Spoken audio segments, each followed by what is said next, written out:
Assalomu alaykum, hurmatli tomoshabinlar. Bugun men juda muhim mavzuni tushuntirib beraman. 15 iyuldan daf etish tartibida yangi qoidalar, taqiqlar va hujjat talablari kuchaytirilayotgani haqida gaplashamiz. Bu masala faqat pensionerlarga emas, har bir oilaga tegishli. Chunki har birimizning uyimizda ota-onamiz, bobo-buvimiz, yoshi katta qarindoshlarimiz bor. Eng og'ir paytda, ya'ni yaqin inson vafot etganda. Odam nima qilishni bilmay qoladi. Hujjatni kechiktiradi, noto'g'ri joyga murojaat qiladi yoki kimningdir gapiga kirib, keyin jarima, nafaqa to'lanmasligi yoki dafn joyi bo'yicha muammoga duch keladi. Shuning uchun videoni oxirigacha ko'ring. Men hammasini oddiy tilda, bosqichma-bosqich tushuntiraman. Oldin qanday edi? Endi nima o'zgaryapti? Kim xavotir olish kerak? Kim xavotir olmasligi kerak? Qaysi holatlarda taqiq bor? Qaysi holatlarda istisno bor? Kanalga hoziroq obuna bo'ling, videoga like bosing. Chunki bu ma'lumotni imkon qadar ko'proq odam bilishi kerak. Avvalo eng katta xatoni to'g'rilab olaylik. Barcha pensionerlarga taqiqlanadi degan gapni ko'pchilik noto'g'ri tushunyapti. Bu degani pensioner vafot etsa, uni dafn qilish taqiqlanadi degani emas. Albatta bunday bo'lishi mumkin emas. Gap dafn marosimini o'tkazishda ayrim eski odatlar, hujjatsiz harakatlar, ruxsatsiz joyga ko'mish, sanitariya talablarini buzish va rasmiy tartibni chetlab o'tish taqiqlanishi haqida ketmoqda. Oldin ko'p joylarda tartib shunday bo'lgan. Inson vafot etadi. Qarindoshlar mahalla raisiga yoki tanish-bilishlarga aytadi. Qabristondan joy so'raydi. Tezda dafn qilishga harakat qiladi. Hujjatlar esa keyinroq qilinadi. Masalan, tibbiy o'lim guvohnomasi ertasi kuni olinadi. FHGOga keyin boriladi. Pensiya jamg'armasiga dafn puli masalasi bir haftadan keyin esga tushadi. Ba'zi oilalar esa umuman bilmaydi. Vafot etgan pensioner uchun dafn nafaqasi yoki bir martalik to'lov bo'lishi mumkinligini eshitmagan. Endi esa tartibda asosiy urg'u shunga qaratilmoqda. Dafn ishlari faqat rasmiy hujjat asosida belgilangan qabriston hududida mas'ul tashkilotlar nazorati bilan sanitariya va xavfsizlik talablariga rioya qilgan holda amalga oshirilishi kerak. Bu juda muhim. Chunki hujjatsiz dafn qilingan holatlar keyin meros masalasi, pensiyani to'xtatish masalasi, nafaqa olish, qabriston ro'yxati, hatto marhumning shaxsini rasmiy tasdiqlash bo'yicha katta muammolar chiqadi. Men bu masalani eng oddiy misol bilan tushuntiraman. Tasavvur qiling, 72 yoshli otaxon vafot etdi. U har oy 1.300.000 so'm pensiya olardi. Oila og'ir ahvolda, dafn marosimi uchun xarajatlar bor. Kafan, transport, qabriston xizmati, hujjat, marosim uchun minimal xarajatlar. Qarindoshlar shoshadi va avval dafn qilaylik, keyin hujjat qilamiz deydi. Mana shu joyda xato boshlanadi. Birinchi hujjat bu tibbiy o'lim ma'lumotnomasi. Agar inson uyda vafot etgan bo'lsa, odatda shifokor chaqiriladi yoki tegishli tibbiyot muassasasiga murojaat qilinadi. Shifokor o'lim holatini rasmiy qayd etishi kerak. Agar o'lim sababi noaniq bo'lsa, masalan, yiqilib tushgan, jarohat olgan, zaharlanish gumoni bor yoki inson yolg'iz yashagan va qachon vafot etgan noma'lum bo'lsa, bunday holatda tez yordam, ichki ishlar organlari yoki sud tibbiy ekspertiza jalb qilinishi mumkin. Bu oilani qiynash uchun emas, balki qonuniylik uchun qilinadi. Ikkinchi bosqich FHDOda o'limni ro'yxatdan o'tkazish. Ko'pchilik bu ishni keyinga qoldiradi. Lekin men ekspert sifatida aytaman. O'lim ro'yxatdan o'tmasa, marhum hujjatlarda tirik hisoblanib turishi mumkin. Bu esa pensiya to'lovlari, bank kartasi, subsidiya, meros, uy-joy hujjatlari, kommunal hisoblar bo'yicha muammo keltirib chiqaradi. Masalan, marhumning kartasiga pensiya tushishda davom etsa va qarindoshlar bu pulni yechib olsa, keyinchalik davlat bu mablag'ni qaytarishni talab qilishi mumkin. Hatto biz bilmaganmiz degan gap ham har doim yordam bermaydi. Uchinchi masala qabriston joyi. 15 yildan boshlab yoki yangi tartiblar kuchaytirilgandan keyin asosiy talab shuki, ruxsatsiz joyga, tasdiqlanmagan hududga, eski oilaviy yerga, dala chetiga, hovli ichiga yoki hujjatsiz ajratilgan joyga dafn qilish mumkin emas. Bunday holatlar ayrim qishloqlarda oldin uchragan. Bobom shu yerda yotibdi, otamni ham yo'lga qo'yamiz deb, rasmiy ro'yxatdan o'tmagan joyga dafn qilishadi. Keyin yer kadastri, sanitariya nazorati yoki mahalliy hokimiyat bilan kelishmovchilik chiqadi. Eng yomoni, keyin qabriston sifatida tan olinmagan joyda yo'l. Qurilish yoki boshqa loyiha paydo bo'lsa, oila juda og'ir vaziyatga tushadi. Kim xavotir olish kerak? Birinchi navbatda uyda yoshi katta pensioner bor, lekin hujjatlari tartibda bo'lmagan oilalar masalan. Pasport muddati o'tgan, doimiy ro'yxatda boshqa joyda turadi. Pensiyasi boshqa tuman orqali keladi. Tibbiy kartasi yo'q, yaqin qarindoshlar orasida kelishmovchilik bor. Bunday oilalarda vafot holatida hujjat yig'ish yanada qiyinlashadi. Ikkinchi guruh yolg'iz yashaydigan pensionerlar. Masalan, tekin yoshli onaxon yolg'iz yashaydi, farzandlari boshqa viloyatda yoki chet elda. Qo'shnilar qaraydi. Mahalla xabar oladi, lekin hujjatlar qayerda saqlangani noma'lum. Bunday holatda o'lim yuz bersa, qarindoshlar kelguncha kim mas'ul bo'ladi? Kim hujjat oladi? Kim dafn ishlarini tashkil qiladi? Degan savollar paydo bo'ladi. Shu sababli oldindan pasport nusxasi, pensiya guvohnomasi, tibbiy ma'lumotlar, yaqin qarindoshlarning telefon raqamlari tartibga solinishi kerak. Uchinchi guruh nogironligi bo'lgan pensionerlar va doimiy tibbiy nazoratda turgan shaxslar. Agar inson uzoq vaqt kasal bo'lgan bo'lsa, o'lim sababi tibbiy hujjatlarda aks etgan bo'lsa, rasmiylashtirish odatda ancha oson bo'ladi. Lekin hujjatlar bo'lmasa, shifokor o'lim sababini darhol yozib bera olmasligi mumkin. Kim xavotir olmasligi kerak? Agar oilada hujjatlar joyida bo'lsa, pensionerning pasporti, tibbiy kartasi, pensiya hujjatlari, yashash manzili aniq bo'lsa, mahalla va oilaviy shifokor bilan aloqa bo'lsa, hech qanday vahmiy hojat yo'q. Yangi tartibning maqsadi oddiy odamni jazolash emas, balki tartibsizlikni kamaytirish. Birinchi misol. 68 yoshli pensioner erkak uyida vafot etdi. Farzandlari shifokor chaqirmasdan tezroq dafn qilish kerak deb qaror qildi. Ertasi kuni FSHDga borishganda tibbiy o'lim ma'lumotnomasi so'raldi. Shifokor esa marhumni ko'rmaganini, o'lim holatini qayd etmaganini aytdi. Natijada oila qo'shimcha tekshiruvdan o'tishga majbur bo'ldi. Dafn marosimi kechikdi, qarindoshlar asabiylashdi. Agar birinchi daqiqadanoq shifokor chaqirilganda muammo bo'lmas edi. Ikkinchi misol. 75 yoshli onaxonning pensiya kartasiga vafotidan keyin yana bir oy pensiya tushdi. Kelin bu pulni baribir dafn xarajatiga ketdi deb yechib oldi. Keyin pensiya organi ortiqcha to'langan summani qaytarishni talab qildi. Agar oyiga 2 million 100 ming so'm pensiya tushgan bo'lsa, aynan shu miqdor qaytarilishi mumkin. Bu yerda niyat yomon bo'lmasa ham hujjat bo'yicha ortiqcha to'lov hisoblanadi.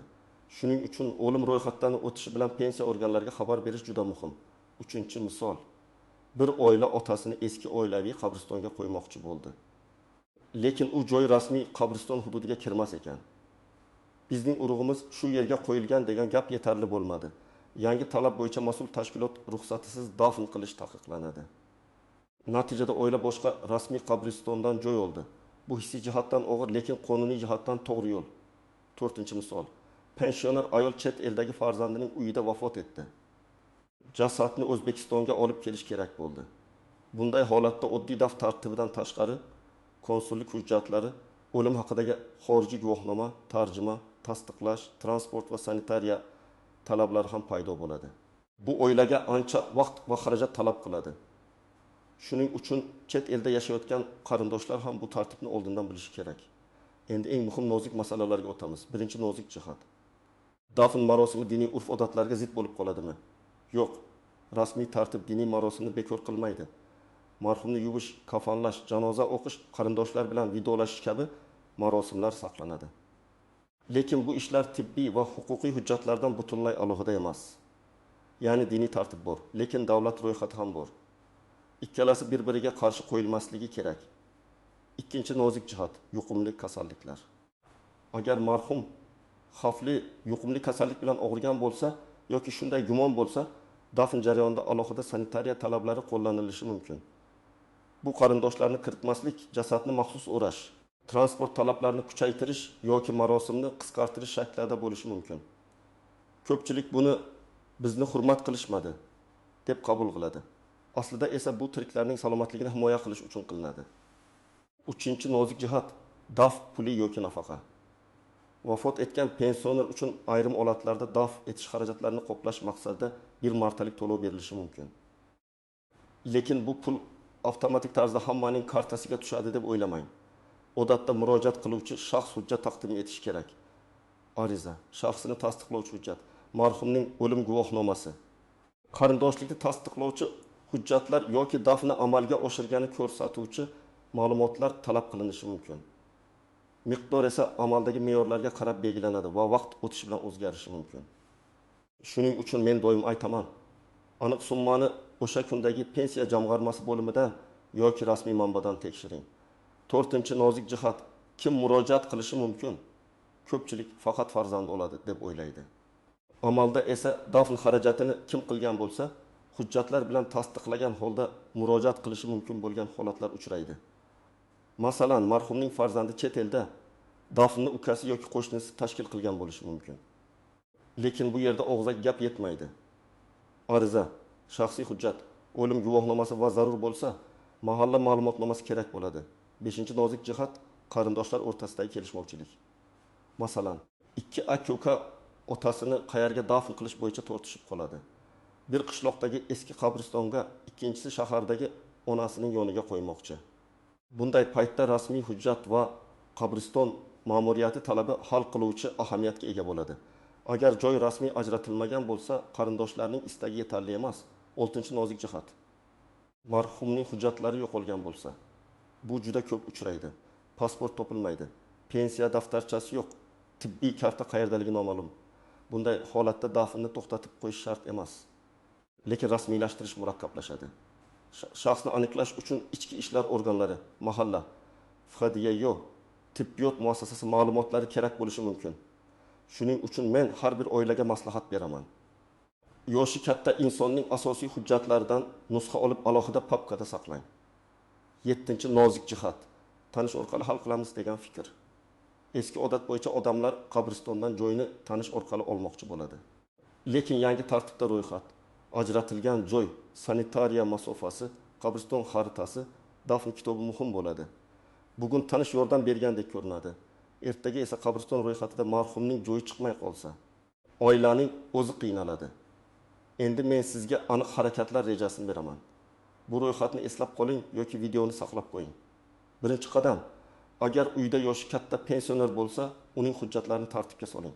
Pasport yoki ID karta nusxasi, pensiya hujjatlari, tibbiy karta, nogironlik hujjati bo'lsa, uning nusxasi, doimiy yashash manzili, yaqin qarindoshlarning telefon raqamlari bitta papkada tursin. Bu noqulay mavzu. Lekin hayotiy zarurat. 2-qadam, oilaviy shifokor yoki poliklinika bilan aloqa aniq bo'lsin. Pensioner qaysi shifokor nazoratida, qaysi kasalliklar bilan ro'yxatda turadi, oxirgi marta qachon ko'rikdan o'tgan, qanday dorilar ichadi. Bularning hammasi muhim. O'lim holatida tibbiy ma'lumotnoma berishda avvalgi kasallik tarixi katta rol o'ynaydi. 3-qadam. Vafot holati yuz bersa, avvalo shifokor yoki tez yordamga murojaat qiling. Qo'shni aytdi, mahalla aytdi, domla aytdi bilan cheklanib qolmang. O'lim holati tibbiy jihatdan qayd etilishi kerak. Agar o'lim shubhali bo'lsa, tegishli organlar xabardor qilinadi. Bu jarayondan qo'rqmang, bu qonuniy tartib. 4-qadam, tibbiy o'lim ma'lumotnomasini oling. Bu hujjatsiz FHDYoda o'limni ro'yxatdan o'tkazish qiyin bo'ladi. Hujjatda marhumning FIsh, tug'ilgan sanasi, o'lim sanasi, o'lim sababi va tibbiy muassasa ma'lumotlari to'g'ri yozilganini tekshiring. Bir harf xatosi keyin katta muammo tug'dirishi mumkin. 5-qadam, FHDYga murojaat qiling va o'lim guvohnomasini rasmiylashtiring. Odatda marhumning shaxsini tasdiqlovchi hujjati, tibbiy ma'lumotnoma, murojaat qiluvchining hujjati kerak bo'ladi. Agar hujjatlarda farq bo'lsa, masalan, ism pasportda boshqa, tibbiy kartada boshqa yozilgan bo'lsa, bu muammoni darhol aniqlashtiring. 6-qadam, qabriston ma'muriyatiga yoki mahalliy mas'ul tashkilotga rasmiy murojaat qiling. Dafn joyi qayerdan ajratiladi? Qaysi hujjat kerak? To'lov bo'lsa, rasmiy kvitansiya beriladimi? Daf ro'yxatiga kiritiladimi? Bularni so'rang. Hech qachon pulni qo'lga berib qo'ya qolamiz demang. Rasmiy kvitansiya yoki qayd bo'lmasa, ertaga isbot qila olmaysiz. 7-qadam, agar marhum pensioner bo'lsa, pensiya organlariga xabar bering. Pensiya to'lovini to'xtatish va dafn nafaqasi masalasini aniqlash kerak. Ariza yozishda quyidagilarni tayyorlang. O'lim guvohnomasi, marhumning pensiya hujjatlari, murojaat qiluvchining pasporti yoki ID kartasi, bank rekvizitlari, zarur bo'lsa qarindoshlik hujjati. Agar dafni qarindosh bo'lmagan shaxs qilgan bo'lsa, mahalladan tasdiqlovchi ma'lumot so'ralishi mumkin. 8-qadam. Bank kartasi masalasida ehtiyot bo'ling. Marhumning kartasidan vafotidan keyin pul yechmang. Ayniqsa pensiya yoki ijtimoiy to'lov tushgan bo'lsa, bu pul keyin ortiqcha to'lov deb topilishi mumkin. Bankka va pensiya organiga vaziyatni tushuntirib, qonuniy tartibda harakat qiling. 9-qadam meros masalasini unutmang. O'lim guvohnomasi olingandan keyin meros ochilishi mumkin. Uy, yer, avtomobil, bank omonati, qarz, kredit, kommunal majburiyatlar bo'lsa, notariusga belgilangan muddatda murojaat qilish kerak. Ko'pchilik daf marosimidan keyin bu ishni unutadi. Keyin yillar davomida hujjat to'g'rilay olmaydi. 10-qadam. Barcha xarajatlarni yozib boring.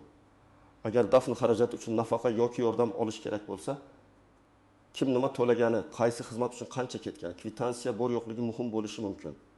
Masalan, transportga 300 ming so'm, qabriston xizmati uchun rasmiy to'lov 500 ming so'm, boshqa zarur xarajatlar alohida bo'lishi mumkin. Har bir hududda narxlar farq qiladi, lekin hisob-kitob bo'lsa tortishuv kamayadi. Yana bir muhim maslahat: vahimali xabarlarga ishonmang. 15-iyuldan pensionerlarni daf qilish mumkin emas. Hamma pul davlatga o'tadi. Hujjat bo'lmasa jasad berilmaydi degan gaplar ko'pincha bo'rtirilgan yoki noto'g'ri talqin qilingan bo'ladi. To'g'ri ma'lumotni FHDYO, mahalla tibbiyot muassasasi, pensiya jamg'armasi va mahalliy hokimiyatdan oling. Men har doim shuni aytaman. Og'ir vaziyatda eng xavfli narsa bu vahma va mish-mish. Demak, asosiy fikr shunday. 15-iyuldan dafn etish bo'yicha tartiblar kuchaytirilayotgan bo'lsa, bu oddiy oilalarni qo'rqitish uchun emas. Balki hujjatsiz dafn, ruxsatsiz qabriston, sanitariya qoidalarini buzish, pensiya va nafaqa bo'yicha noqonuniy holatlarning oldini olish uchun qilinadi. Pensioner vafot etsa, uni dafn qilish taqiqlanmaydi. Taqiqlanadigan narsa tartibsizlik, hujjatsizlik, ruxsatsiz joyga ko'mish va davlat ro'yxatidan qochish. Sizning vazifangiz juda oddiy. Hujjatlarni oldindan tayyorlang. O'lim holatida shifokorni chaqiring. FHDYOdan guvohnoma oling. Qabriston joyini rasmiylashtiring. Pensiya organlariga xabar bering va bank kartasi, dafn nafaqasi, meros masalalarini qonuniy hal qiling. Agar sizning oilangizda pensioner bor bo'lsa, buguna hujjatlarni tekshirib qo'ying. Izohlarda yozing. Sizning hududingizda dafn tartibi qanday? Odamlar qaysi muammoga ko'proq duch kelyapti? Videoga like bosing, kanalga obuna bo'ling va bu videoni ota-onasi, bobo-buvasi bor yaqinlaringizga yuboring. Chunki bu ma'lumot eng og'ir kunda oilani katta muammolardan saqlab qolishi mumkin.